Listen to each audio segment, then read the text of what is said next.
오늘은 애굽, 광야, 가나안이라는 제목으로 우리 신년 첫 말씀을 보고자 합니다.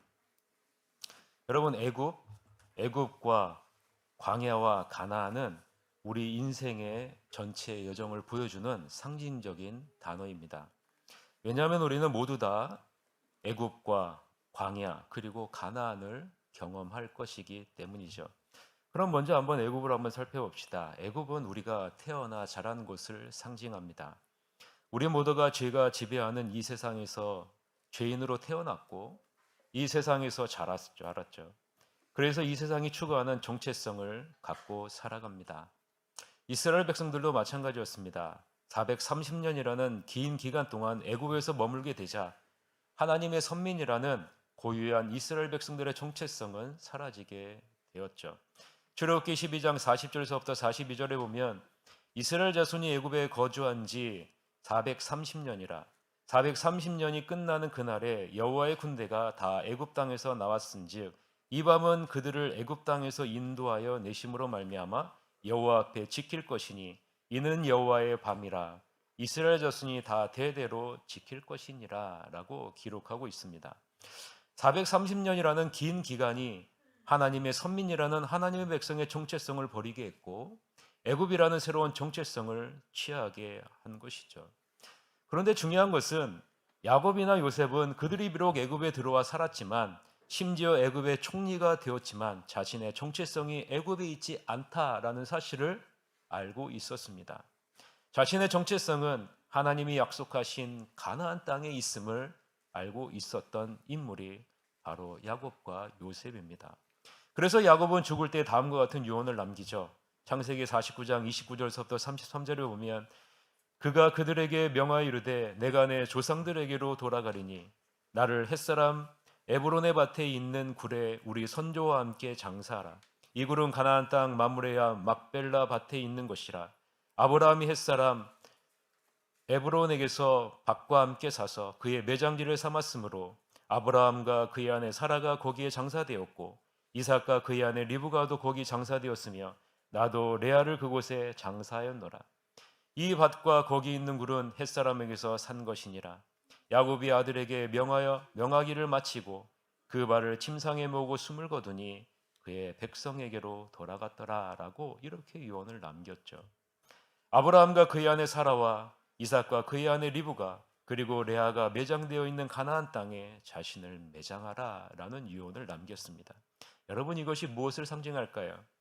야곱은 자신이 하나님의 백성이라는 정체성을 한순간도 잃어버린 적이 없음을 보여주고 있는 것입니다.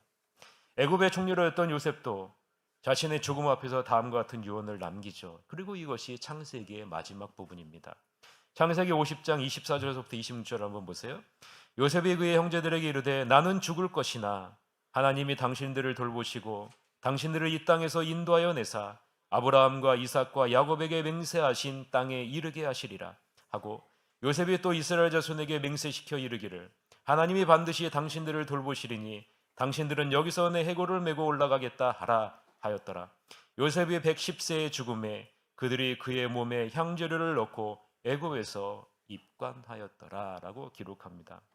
요셉도 자신이 영원히 거할 곳은 애굽이 아니라 하나님의 약속의 땅 가나안 땅임을 분명하게 알고 있었던 것이죠. 자신의 정체성은 애굽이라는 나라에 있는 것이 아니라 애굽이라는 나라의 백성이 아니라 하나님 나라의 백성이라는 것을 요셉이 분명하게 알고 있는 거예요. 비록 애굽이라는 땅에서 2인자로 가장 높은 위치에서 모든 특권을 누리면서 살고 있다 할지라도 그곳은 내가의 정체성이 있는 곳이 아니라라는 사실을 이 요셉은 분명하게 알고 있었던 것입니다. 이것이 하나님의 나라에 대한 창세기의 마지막 모습이에요. 이러한 이스라엘 백성들이 430년 동안 애굽에 머무는 동안 요셉과 그의 모든 형제와 그 시대 사람들이 다 죽었어요. 그런데 놀라운 일이 발생해요. 이스라엘 자손들은 생육하고 번성하며 매우 거대한 백성으로 거듭납니다. 출애굽기 1장 6절서부터 7절에 보면 요셉과 그의 모든 형제와 그 시대의 사람은 다 죽었고 이스라엘 자손은 생육하고 불어나 번성하고 매우 강하여 온 땅에 가득하게 되었더라라고 기록하죠. 그런데 중요한 것은 430년이라는 세월이 이스라엘 백성들의 정체성을 완전히 바꾸어 놓았다라는 거예요. 야곱이 가지고 있던 정체성, 요셉이 가지고 있던 정체성은 온데간데 없고 찾아볼 수가 없게 된 것이죠. 이스라엘 백성들은 자신들이 하나님의 나라의 백성이 아니라 애굽의 백성이라고 생각했습니다. 그 애굽이 명령하는 대로 듣고 순종하고 따르는 백성이 된 것이죠. 그런데 애굽 사람들은요, 이스라엘 백성들을 그렇게 보지 않아요. 비록 애굽에서 태어났고 애굽과 똑같은 언어를 사용하고 애굽과 같은 문화를 가졌고 애굽과 같은 생각을 가지고 있다 해도 애굽 사람들은 이스라엘 백성들을 보면서 저 사람들은 나와 다른 사람이야 라고 생각하고 있다라는 겁니다. 저들은 나와 다른 존재야 라는 것을 인식하고 있었던 사람들이 애굽 사람들이라는 거예요. 그런데 정작 다른 이스라엘 백성들은요, 나는 애굽과 똑같아 라고 생각하고 있는 것이죠. 그러기에 이스라엘 백성들이 생육하고 번성에 매우 강하게 되자, 온 땅에 가득해지고 충만해지게 되자 애굽 사람들은요, 그리고 애굽의 왕은 이스라엘 백성들을 경계하고 두려워하기 시작합니다. 혹시 전쟁이라도 일으키면 어떻게 하나 하고 근심하게 되는 거죠. 왜요? 저들은 우리와 다른 존재이기 때문에 그러는 거예요. 그래서 애굽 왕은 이스라엘 백성들을 핍박하고 어린아이들을 죽입니다. 하나님의 애굽 왕을 통해 이스라엘 백성들의 마음을 흔드는 것이죠. 너희는 같은 백성이 아니야 라는 사실을 애굽을 통해서 보여주는 거예요. 고된 고통으로 애굽에서 살기가 힘들어지자 이스라엘 백성들은 드디어 하나님을 향하여 간구하기 시작합니다. 신명기 26장 6절서부터 7절이죠. 같이 한번 읽어볼까요? 애굽 사람이 우리를 학대하며 우리를 괴롭히며 우리에게 중노동을 시키므로 우리가 우리 조상의 하나님 여호와께 부르짖었더니 여호와께서 우리 음성을 들으시고 우리의 고통과 신고와 압제를 보시고 라고 기록하고 있습니다. 여러분, 만약에 애굽 사람들이 학대하지 않고 괴롭히지 않고 중노동을 시키지 않았다면 이스라엘 백성들은 어떻게 지냈을까요? 나는 애굽 사람이야, 나는 이들과 똑같은 사람이야 라고 여기면서 지냈을 거예요. 하나님의 자녀라는 정체성을 철저하게 잊어버리고 애굽 사람들과 똑같은 모습으로 살아가고 있었을 것입니다. 그러나 하나님은 학대와 괴롭힘과 중노동을 보내셔서 이들에게 다시금 생각을 하게 합니다. 아, 우리는 이 사람들과 다른 사람이구나 라는 것을 생각하게 하는 거예요. 이에 하나님은 그들의 고통 소리를 들으시고 아브라함과 이삭과 야곱에게 새로운 언약을 세웠음을 다시 한번 상기시킵니다. 출애굽기 2장 24절에서부터 25절을 보세요. 하나님이 그들의 고통 소리를 들으시고 하나님이 아브라함과 이삭과 야곱에게 세운 그의 언약을 기억하사 하나님이 이스라엘 자손을 돌보셨고 하나님이 그들을 기억하셨더라라고 기록하죠. 이스라엘 백성들은 자신이 하나님의 백성이라는 정체성을 잃어버리고 애굽 사람과 같이 살았지만 하나님은 한순간도 이스라엘 백성들을 잊어버린 적이 없어요. 매 순간 이스라엘 백성들을 돌보셨고 그들을 기억하고 계셨다라는 사실입니다. 사랑하는 성도 여러분, 우리는 이 사실을 잊으면 안 돼요. 하나님은 한순간도 우리를 외면하신 적이 없다는 사실, 이 사실을 잊으시면 안 됩니다. 하나님은 한순간도 우리를 자신의 품 안에서 벗어나도록 내버려 두신 분이 아니라라는 거죠. 매 순간 우리를 돌보시고 계셨다라는 사실을 이스라엘 백성들에게 상기시켜주고 있는 겁니다. 그래서 하나님은 모세를 부르세요. 그리고 모세를 통해 이스라엘 백성들을 애굽에서 430년 만에 나오게 하십니다. 그것이 우리가 잘 알고 있는 출애굽이죠. 그런데 중요한 것은 이 과정에서 이스라엘 백성들이 하나님의 말씀을 듣지 않고 하나님의 말씀에 순종하지 않는다라는 사실이에요. 하나님을 원망했고요, 하나님의 말씀을 듣기를 거부했고 하나님의 말씀대로 순종하기를 싫어했습니다. 그러나 9가지 재앙을 통해 하나님이 어떤 분이신지를 보게 된 이스라엘 백성들은요, 마지막 재앙을 내리실 때 여호와 하나님의 말씀을 듣고 순종하는 자리로 나아갑니다. 그것이 우리 여러분들이 잘 알고 있는 어린 양을 잡아서 그 피를 각 집의 문설주에 바르게 되는 사건, 유월절 사건이죠. 출애굽기 12장 12절에서부터 13절을 보세요. 내가 그 밤에 애굽 땅에 두루 다니며 사람이나 짐승을 막론하고 애굽 땅에 있는 모든 처음 난 것을 다 치고 애굽의 모든 신을 내가 심판하리라. 나는 여호와라. 내가 애굽 땅을 칠 때에 그 피가 너희가 사는 집에 있어서 너희를 위하여 표적이 될지라. 내가 피를 볼 때에 너희를 넘어가리니 재앙이 너희에게 내려 멸하지 아니하리라 라고 말해요. 여러분, 비록 이스라엘 백성이라 할지라도 이 마지막 재앙에서 여호와 하나님의 말씀을 듣고 순종하지 않았다면 어떻게 됐을까요? 죽음을 면할 수밖에, 죽을 수밖에 없는 거예요. 죽음을 면할 수 없는 겁니다. 그런데요, 이스라엘 백성들이요, 마지막에 듣고 순종해. 그리고 양을 잡아서 각 집의 문설주에 그 피를 다 바릅니다. 여러분, 그 피가 무엇을 상징합니까? 오늘 여러분이 마실 예수 그리스도께서 우리의 죄를 위해 십자가에서 흘리신 그 피를 상징하지 않습니까?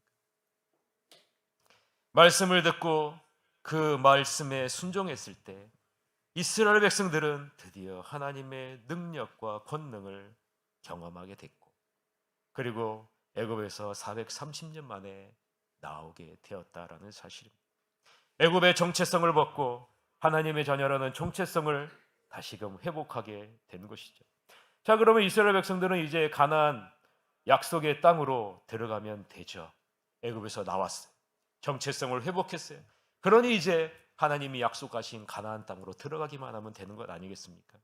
그런데 가나안 땅에 들어가려면 중요한 한 가지의 조건을 가지고 있어야 됩니다. 그것은 하나님의 말씀을 듣고 믿으며 신뢰하는 마음으로 순종하는 자만이 하나님이 약속하신 가나안 땅에 들어갈 수 있기 때문입니다. 그러나 이스라엘 백성들은요, 애굽에서 나와서 하나님의 말씀을 듣지 않습니다. 하나님을 신뢰하지 않아요. 하나님이 어떤 분이신지를 십계명을 통해서 분명히 보여주셨고 놀라운 권능을 보여주셨음에도 불구하고 이스라엘 백성들은 하나님의 말씀을 듣지 않고 순종하지 않습니다. 10명의 정탐꾼이 가나안 땅에 대한 보고를 듣고 절망하고 하나님을 외면하고 애굽으로 돌아가기를 원해요. 가나안 땅을 앞에 두고 이스라엘 백성들은 소리 높여 부르짖고 통곡하며 애굽으로 돌아가자라고 외칩니다. 민수기 14장 1절에서부터 4절인데요. 같이 한번 읽어볼까요? 온 회중이 소리를 높여 부르짖으며 백성이 밤새도록 통곡하였더라. 이스라엘 자손이 다 모세와 아론을 원망하며 온 회중이 그들에게 이르되 우리가 애굽 땅에서 죽었거나 이 광야에서 죽었으면 좋았을 것을 어찌하여 여호와가 우리를 그 땅으로 인도하여 칼에 쓰러지게 하려 하는가? 우리 처자가 사로잡히리니 애굽으로 돌아가는 것이 낫지 아니하랴. 이에 서로 말하되 우리가 한 지휘관을 세우고, 지금 이스라엘 백성들이 뭐라고 얘기하고 있습니까? 애굽으로 돌아가자라고 말을 하는 거예요. 하나님의 은혜로 애굽에서 몸은 나왔지만 여전히 애굽이 갖고 있는 정체성이 그들을 지배하고 있었다라는 것 아니겠습니까? 하나님을 신뢰하지 않고요, 하나님의 말씀을 듣지 않고요, 하나님의 말씀에 순종하지 않는 목이 뻣뻣한 백성이 바로 이스라엘 백성이라는 거죠. 출애굽기 32장 9절에 그 내용이 나와 있지 않습니까? 여호와께서 또 모세에게 이르시되 내가 이 백성을 보니, 어떠한 백성이라고요? 목이 뻣뻣한 백성이로다. 여기서 목이 뻣뻣하다라는 것이 무슨 의미입니까? 교만하다라는 거예요. 강팍하다라는 거예요. 고집이 세다라는 겁니다. 이것이 목이 뻣뻣하다라는 의미예요. 이 말은요, 절대로 변하지 않는다는 거예요. 절대로 고집을 꺾지 않는다. 절대로 변하지 않고 절대로 고집을 꺾지 않는 민족이 바로 이스라엘 민족이라는 거죠. 여러분은 고집이 세십니까? 고집이 세지 않으십니까? 하나님은 이러한 이스라엘 백성들을요, 가나안 광야로 인도하세요. 가나안 땅을 코앞에 두고 목이 뻣뻣한 이 백성을요, 광야로 인도하세요. 그리고 광야에서 40년 동안 이스라엘 백성들을 훈련하십니다. 목이 뻣뻣한 이스라엘 백성들을 훈련하십니다. 왜 하나님은 광야로 이스라엘 백성들을 인도하셨을까요? 그것을 알려면 광야라는 단어의 뜻을 우리가 살펴보면 조금은 깊이 우리가 이해할 수 있습니다. 광야라는 단어는요, 히브리어로 미드바드라는 단어입니다. 이 미드바드라는 단어는요, 다바르라는 단어에서 파생된 단어예요. 근데 이 다바르라는 단어는요, 말하다라는 뜻이에요. 말하다. 자, 따라서 이 광야가 의미하는 것은요, 말하다, 말씀을 의미한다라는 거죠. 하나님이 광야로 이스라엘 백성들을 인도하셨다는 것은요, 하나님이 말씀하시는 곳으로 인도하셨다라는 의미가 담겨져 있는 거예요. 하나님의 말씀만이 존재하는 곳, 하나님의 말씀을 들을 수 있는 곳, 하나님의 말씀의 능력을 경험할 수 있는 곳, 하나님의 말씀의 성취를 맛볼 수 있는 곳, 하나님의 말씀에 집중할 수 있는 곳, 하나님이 어떤 분이신지를 알 수 있는 곳, 하나님의 돌보심을 경험할 수 있는 곳, 하나님의 공급하심을 경험할 수 있는 곳, 하나님의 말씀에 순종해야만 살 수 있는 곳이 바로 광야라는 거예요. 이곳에서 40년 동안 하나님은 이스라엘 백성들을 훈련하세요. 어떤 훈련이요? 하나님의 말씀을 듣는 훈련. 여러분은 신앙생활하면서 수없이 많은 하나님의 말씀을 들었어요. 그런데 여러분 귀로만 듣는 경우가 허다하지 않았습니까? 광야에서 훈련은요, 귀로만 듣는 훈련이 아니에요. 귀로만 듣는 훈련이 아니라 귀로 들은 하나님의 말씀이 나의 가슴으로 오고, 가슴으로 들어온 나의 하나님의 말씀이 나의 손과 발을 통해서 순종하는 모습으로 나아가는 훈련이라는 거예요. 이 훈련을요, 40년 동안 이스라엘 백성들이 받게 되는 겁니다. 여기서 중요한 것은 불순종한 이전 장년 세대는요, 모두 다 광야에서 죽었다라는 거예요. 불순종했었던 광야 1세대는요, 다 광야에서 죽었어요. 40년 동안 새로운 세대를 훈련하고 준비시키신 것이죠. 하나님의 말씀을 듣고 그 말씀에 순종하는 것이 얼마나 어려운 것인지를 우리는 이 부분에서 느낄 수가 있죠. 최근 목회데이터 연구소 지용군 대표가 발표한 성장하는 교회의 특징 중 가장 두드러진 점이 무엇인지를 발표했는데, 지금 성장하는 교회가 갖고 있는 공통점이 있다는 거예요. 그 공통점이 뭐냐면, 교회가 시작된 지 얼마 안 된 교회가 성장하더라. 그리고 젊은 목회자가 있는 교회가 성장하더라. 그리고 젊은 세대가 주축을 이루고 있는 교회가 성장하더라. 그리고 소그룹이 활발하게 이루어지는 교회가 성장하더라 라고 이 성장하는 교회의 공통점이 있다고 말했습니다. 여러분, 여기서 우리는 무엇을 느낄 수 있습니까? 우리가 가지고 있는 이전 경험과 고정관념에서 벗어나지 않으면 교회는 성장하기가, 건강하기가 쉽지 않다라는 사실입니다. 그래서 우리는요, 날마다 말씀으로 내 자신의 모습을 비추고 내 자신의 고정관념에서 벗어나도록 날마다 몸부림치면서 기도해야 하는 거예요. 여러분도 이스라엘 백성들과 같이 광야라는 기간을 지나지 않으면 여전히 몸이 뻣뻣한 모습으로 나아갈 수밖에 없다라는 것이죠. 광야 40년 동안 하나님의 말씀을 듣는 훈련, 하나님의 말씀의 능력과 위엄을 경험하는 훈련, 하나님의 말씀에 전적으로 순종하는 훈련을 마친 광야 2세대는 어떻게 했을까요? 이스라엘 백성들에게 하나님은 순종의 축복을요, 다음과 같이 모세를 통해서 약속하세요. 이 광야 2세대에게 약속하시는 장면입니다. 그것이 바로 오늘 본문이에요. 본문. 우리가 한번 읽어볼까요? 1절부터 6절 시작. 내가 내 하나님 여호와의 말씀을 삼가 듣고 내가 오늘 내게 명령하는 그의 모든 명령을 지켜 행하면 내 하나님 여호와께서 너를 세계 모든 민족 위에 뛰어나게 하실 것이라.